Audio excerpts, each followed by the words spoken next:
Hey, what's up, guys and gals? Welcome back to the channel. Thanks for coming in. I'm your host, BathedInBrena. Today, we're going to be talking about my early Elden Ring tournament expectations, as in what you can expect to see on a challenge, or what the rules, ban list, and so on and so forth can be expected to be for Elden Ring, what I think that they're going to be like based on what we've seen so far, which isn't very much, but start trying to figure this stuff out early and get an idea about this. That way when the game launches and we have our hands on it, we can just roll right on in and wrap this stuff up. So today we're going to be talking about the early Elden Ring expectations. So let's go ahead and dig right in there. So let's talk about ban lists. So obviously ban lists for Souls tournaments, Bloodborne tournaments are there to balance the game, make the game so it get rid of all the stuff that doesn't work well, overpowered stuff. Obviously the people that make these games, they're not super tryhards, and unfortunately we do have some unbalanced equipment sometimes, so it's important to ban this stuff and give everybody a good fight and give everybody a good show. So for ban list, I'd have to say so far, so I did see a picture at one point of Homing Soulmass, and we did see the straight sword Ashes of War, the homing Soulmass ability for that. So it is theoretically possible, you know, because homing Soulmass was traditionally banned, can be banned for Dark Souls 3. Homing Soulmass could be met with a quick ban for Elden Ring tournaments. So Quick Step is another one that just absolutely shouldn't even be in the game at all, especially with lat being the way that it is. And Quick Step is just incredibly powerful. It adds a whole lot of frames, and we already saw that there is a Ashes of War that gives Quick Step. So Quick Step will probably met with a quick ban as a possibility. So Fast Speed Curve Sword, so it looks like they did the adjustments to Curve Sword, so it's not as powerful as it was in Dark Souls 3. I did myself, keep this in mind, I didn't get to play the network test. I had to work or sleep. The times were absolutely terrible for me. I didn't even get a code, so I didn't get my hands on it, but I did see quite a bit of stuff and hear quite a bit, and it sounds like the curved sword has been adjusted, but we'll just have to see. But early on in Dark Souls 3, the most powerful build from 2016 to 2018, the build, or not the most powerful build, but the build that won the most tournaments, was probably Sword and Board. It was probably like Lothric Knight Sword or Goddard's with Black Knight Shield. But going from 2018 to 2022, that changed, and it became Curved Sword. As the meta settled and more things came out and people started to figure out what was good and what was bad even more, once you push beyond that 3-year time in a game like that, then more stuff is going to become evident to the players, and a lot of players started going to Curve Sword because they figured out that it beat Straight Sword. So 2018 to 2022, Curve Sword just completely trumped Dark Souls 3 tournament scene. So if it was, a lot of people probably might not want to see Curve Sword banned right away, but knowing if it was like it was in Dark Souls 3, then that would be something. And once again, we're talking about possible bans. I'm not saying just because Homing Soulmass is there, it's definitely going to be banned, or Quick Step is definitely going to be banned. Probably for the early tournaments, maybe everything will be allowed to see how it hashes out, or maybe, you know, we'll already know because we'll got enough time in. We'll just have to see. We don't have the finished game yet. But let's move right along. Healing and regen, they're pretty much always banned. Some people, they don't think that they need to ban healing because it can be punished. And see, this is right and this is wrong in its thought process. The problem with that is that when you give the ability to heal to players, it changes the tempo of the fights from like a duel type setting to like possibly like an invasion type setting. You're going to see players try to do something and then run away to the other side and then try to get like a heal off, and it kind of messes up the tempo of the fight. So although it can be healed, it changes the mindset and the mentality of the game in like a negative way, and it's probably better to just get rid of healing. And as for regen, in my experience, you can do up to 2. So you can do no regen is really the best because it doesn't really add anything to the game, to be honest.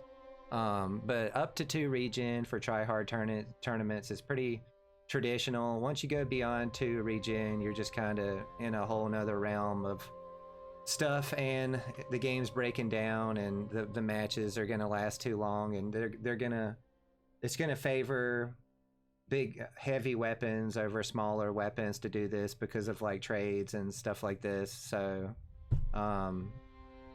yeah, Regen will probably be banned.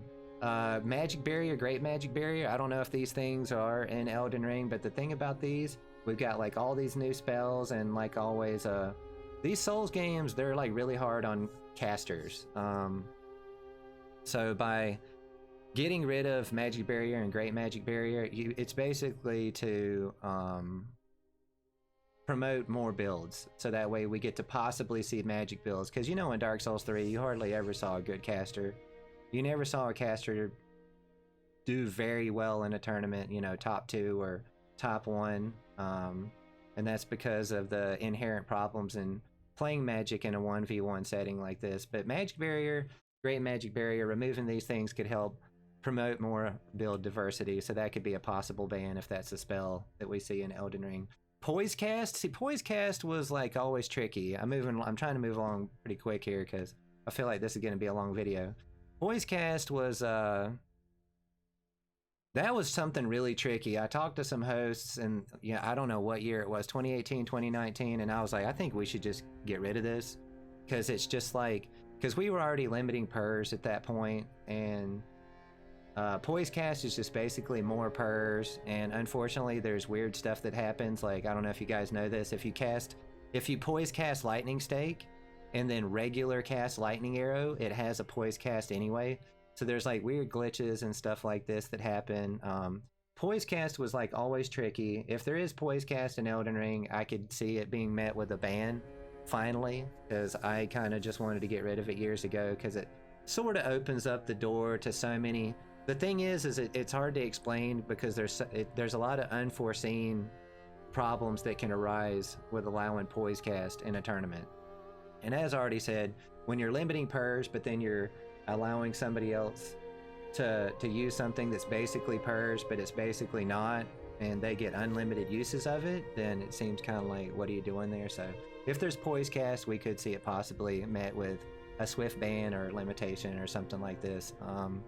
Let's moving along. Hidden Body and Obscuring Ring, I ban these things. These things are obvious. If there's anything in Elden Ring that makes it so you can't see the player, then these things will probably be banned in tournaments, because obviously everybody needs to be able to see what's going on. The host, the caster, just need to be able to see what's going on. And then this is for the benefit of both players to not allow something like this, because if if invisibility is allowed, then somebody could say, hey, that guy did something, and nobody's going to know what call to make because they didn't see it. And then also when it's banned, if you're using it, people can't blame you when you didn't do anything wrong. So if there's anything that turns people invisible, that'll probably be definitely banned for Elden Ring tournaments. Perseverance, I don't remember if I've seen this in Elden Ring, but we haven't seen all the Ashes of War yet, so this could be something that we see. So we'll have to see how it plays out. But Perseverance, I was the first one to ever limit Perseverance in tournaments, and people made fun of me for it. And then lo and behold, years later, now everybody does it, and it becomes the accepted thing. But Perseverance, something like that, obviously they'll probably give it another name. If there's something like that, it will probably be met with a limitation or a ban in Elden Ring tournaments. I don't remember seeing E-Bolt. So as far as like E-Bolt limitations or bans, those two kind of like went hand in hand a little bit. I don't remember seeing that, but if an explosive bolt exists in Elden Ring, it is possible that it could be met with a limitation or a ban. The Ashinesses, I can't remember what it's called right now. I'm using all these Dark Souls 3 terms. You're gonna have to forgive me. I can't remember what the Ashinesses was called for Elden Ring, but usually this is limited. Hosts have usually done 2, 3, or 5. In my experience, I've done 5. I've only ever seen one person in 80 tournaments that I've hosted for Dark Souls 3. I've only ever seen one person drink all 5 Ashinesses flasks, and that was Dark Matter. One time. And that's because he's pure pyro with no weapons, so it was kind of one of those things where we limited it, but it didn't really seem like it needed to be limited, but it's inherent in like the arena, and it does help balance out weapon art so people can't just weapon art like a whole bunch of times. So, but we'll have to see how it works out. But Blue Estus probably going to be limited or banned. So moving right along, anti-backstab clothes or equipment could be banned. Now these things, they're not in Dark Souls 3, but they were in Dark Souls 2. If you guys remember the gaels, like the shirt, and then there was also like a ring that protected against backstabs. I haven't seen this stuff in Elden Ring, but if it is in Elden Ring, you could probably expect for it to be banned. Because removing backstabs removes basically a core mechanic of the game and lowers the skill ceiling, and we don't want to do that. So we haven't seen anything like this, but if we see anything that removes the ability to be able to, for people to backstab, we already know the backstabs aren't doing that well, and hopefully they'll fix them. But if there's something that protects people against this, not something like the Dragon Scale Ring, say like they probably did a better job with this because it just reduces the damage but doesn't prevent the backstab at all. This was probably the correct way to go. So I like that a lot. But anti-backstab clothes or equipment, if it exists, it will probably be banned. Poise limitations. So for Dark Souls 2, there was a poise limitation, and that's because high poise limits weapon choice. So based upon how the passive poise works out and how everything is, it could be, we could see a game where poise could be limited. We might not want to see more than, you know, what, 100 poise or whatever. We'll have, you know, we got to get the game and see how it works out. But this is something that we've seen in the past, or this specifically, this was for Dark Souls 2 tournaments. So just keep this stuff in mind. I'm just throwing everything out here, but high poise limits. Anything that rewards passive play. So once again, this is like Dark Souls 2 stuff. So unfortunately, there was a couple items there that rewarded passive play, and we don't want to do that. We want to reward aggressive play. Rewarding passive play is just no good. It's just going to take us down a dark hole. So I haven't seen anything like this, but if we see anything like this, if there is anything that rewards passive play, massively rewards passive play, it will probably be removed for the better of the tournaments, because at the end of the day, you want to reward aggressive play. So let's talk about overpowered spells. So it's been a while since we've seen an overpowered spell, and I haven't seen anything in that stomp thing with the swirls in Elden Ring that we got to see in the network test. It kind of seemed OP, but the thing about this is, like, some things can seem like really overpowered at first, and then you figured out pretty quick how to fight them, how to get around it.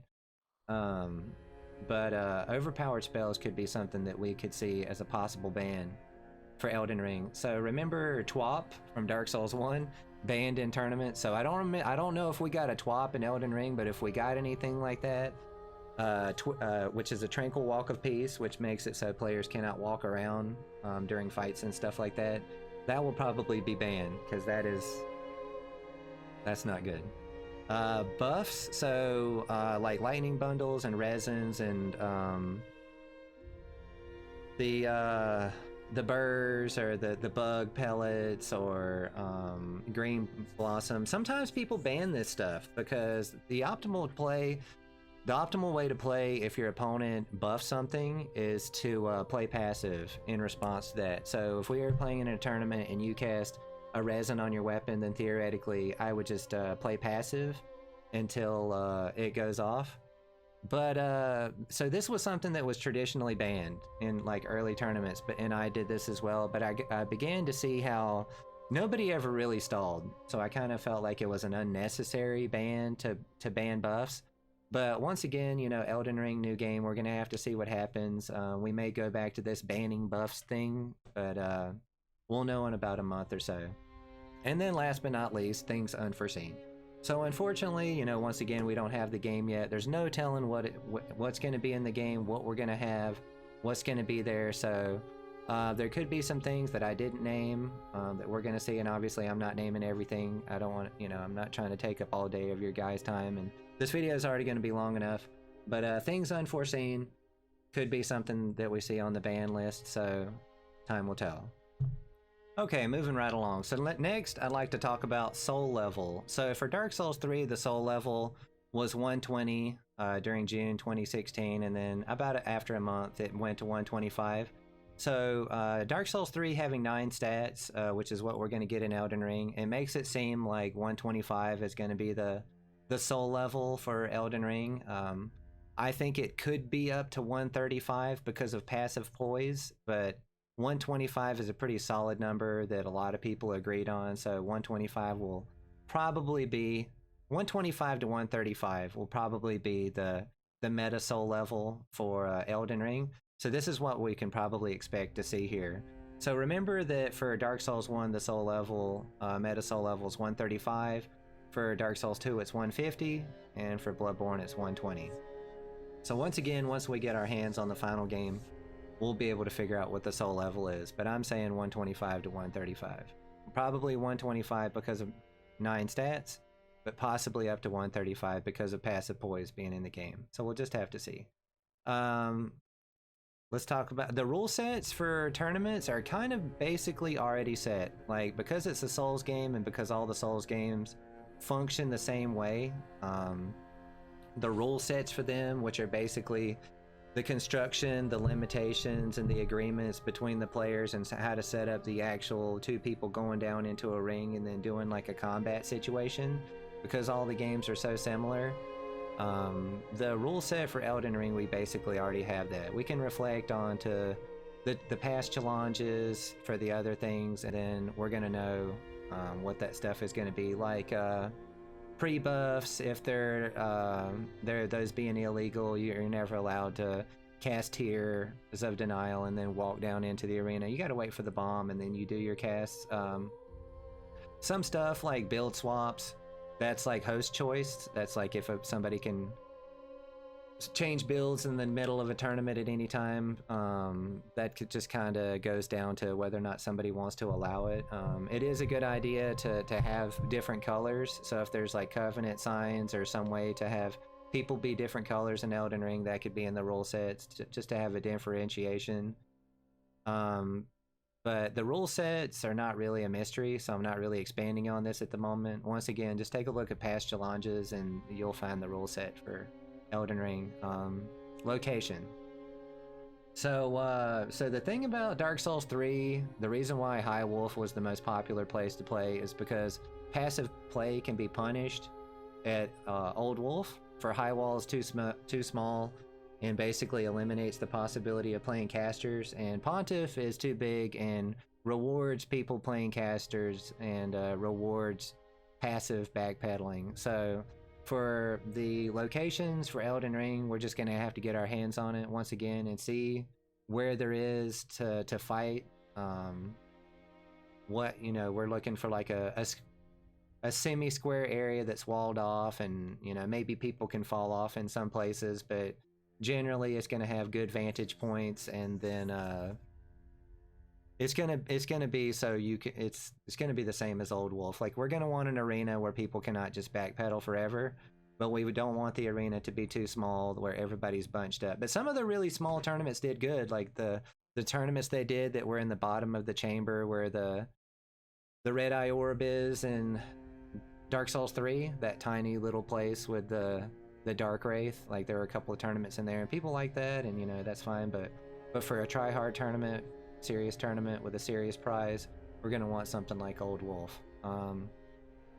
Next, let's talk about my advice to hosts. So I'm sure that we're gonna have a lot of people hosting that have never hosted before. We always see this. 99% of hosts in the Dark Souls community host like 1 or 2 tournaments and they retire. They never host again. And I know a lot of people aren't gonna see this, but I want to just throw out some advices for people about hosting tournaments. The first is to region lock. So going into Elden Ring is more mainstream than Dark Souls 3. It's brand new, it's big, it's bold, it's beautiful. We're gonna have a ton of players. There's absolutely no reason to region lock. Not to region lock. There's no reason to do like USA, Canada, EU, Russia, Japan, South America. You should not do any world events. Region lock everything, like USA, Canada, EU, Japan, South America, Middle East. There's going to be plenty of players. There's no reason not to meet region lock. Honestly, I have probably received more feedback from the community over the years doing tournaments than probably just about anybody else in the entire world. Feedback specifically about what players expect in tournaments and what complaints they have. And I'd have to say in my time, probably one of the #1 complaints or constructive criticisms or objections or however you want to put it has been about latency. It's been about allowing specific people or doing regions that mixing regions that shouldn't have been mixed. Now later on this is going to need to be necessary, you know, 3 or 4 years after Elden Ring comes out, then yeah, the game's going to start dying down. Actually, well, tryhards are going to start leaving about 1.5 years in. That's going to be about the time that people are going to start leaving, but by about 3 years it's going to be to the point to where there's not really enough players to region lock anymore, probably. And so you're going to want to drop that and then start opening up more stuff. But right off the bat, there's no reason not to region lock. Please region lock. Just do it for your own benefit. Do it for the benefit of your sanity so you don't have to listen to people complain. And also, honestly, do it for the benefit of when you don't do it and you're doing your tournament and you put yourself in this position and then you see what's happening on your screen. You're going to know in your heart what's right and wrong. And you're going to know that region locking is right because it feels right and it's good. And you're going to know that doing world events is wrong because it's just going to be a disaster and a whole lot of not fun and all that stuff. Here's another big one that I learned. Don't plan a tournament that's going to be right after a patch day. Now, I saw a lot of people ruined by this. I know that some people are probably going to do this anyway, but this is something that kind of caused some problems. But, you know, being the Dark Souls community, we're tough and we kind of went through it. But really, you should not plan a tournament right after a patch day. Like if we know we're getting a patch on Friday, you know, May whatever, don't plan to do a tournament the day after that patch day, because you never know what's going to happen with that patch. That patch could mess up things that are not messed up and they're going to need to be repatched, or that patch could make things have an infinite combo when they're not supposed to have an infinite combo. Like, there's no telling. I saw this a couple of times in Dark Souls 3. People doing tournaments right after patch day, and it was a disaster. It messed stuff up. They had to do adjustments right then to fix this. But the best way to go around it is just don't do them at all. So don't plan tournaments right after patch day. Don't try to do too much. Also, don't try to get over your head. Don't try to do 32-player double elimination or something like that. Remember, 8-man double elimination, 16-player single elimination. And remember, you could have 14-guy single elimination, and you could have less than 8 double elimination. But if you're a new host and you're not really sure how to host tournaments, what you're doing, you're getting your feet wet, you're trying it for the first time, one of my best advices, don't overdo it. Don't get in over your head. Give yourself the easy route for the benefit of... You're always going to encounter trouble on tournament day. Just give yourself less, that way you have less problems, to be honest. And I have other advices if anybody wants to know that stuff. I don't want to go into it now because this video is already going to be so long. But if you want any advices about how to host a Dark Souls 3, how to host an Elden Ring tournament, how to host a Bloodborne tournament, or just how to be a host, what you're supposed to do, feel free to leave a comment. Join the Discord server. There's going to be a link. Join that. Get in there. Talk to me. I stream on Twitch. There's a Twitch link. Come to my Twitch streams. I'll talk to you. I'll do a I've one-on-one with plenty of people, and I've probably taught like at least 12, 20 people at this point how to host tournaments. So just message me. Another thing is wrapping it up here. We're almost done. I didn't mention a couple of things because they're kind of host's choice, such as like pre-buffs, round lengths. I went with like best 2 out of 3, best 3 out of 5 for finals. I kind of streamlined the whole tournament thing to make it fair, make it seem like it made common sense, and then also for time factor. But pre-buffs, round lengths, player counts, event style, build swaps, all of these stuff, these are like host choice, so I didn't really go into this stuff too much. But you guys are gonna basically be able to do like whatever you want. So just enjoy it, you know. And if you have any questions, hit me up. But I didn't go into too much stuff, because too much of these things, because they're host choice. So one more thing I want to say is I'm open to do a follow-up vid on this and talk about tournaments more. If anybody has any questions or anything, leave a comment, message me. I don't mind making more videos and talking about this stuff. So a follow-up vid for this tournament vid is possible. So once again, this is the video. What can we expect to see in our early Elden Ring tournaments in the form of rules, ban list, locations, and stuff like that? I hope you guys had a good time. Leave a comment. Thanks so much for coming by. Leave a comment in the comments. Tell me what you guys think about Elden Ring. Think about Elden Ring tournaments, what you guys' expectations are. I'm so excited right now. People are streaming Elden Ring. I think I'm gonna go watch.